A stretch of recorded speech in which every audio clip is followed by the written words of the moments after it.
I am a flower. Yes, I'm beautiful.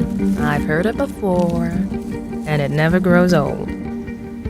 I'm worshipped for my looks, my scent, my looks.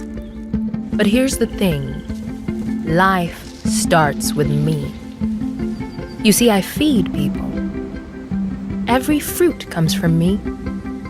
Every potato, me. Every kernel of corn, me. Every grain of rice, me.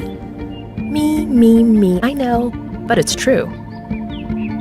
And sometimes I feed their souls. I am their words when they have none. I say I love you without a sound.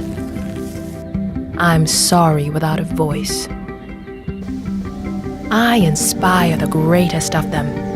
Painters, poets, pattern makers. I've been amused to them all. But in my experience, people underestimate the power of a pretty little flower. Because their life does start with me. And it could end without me.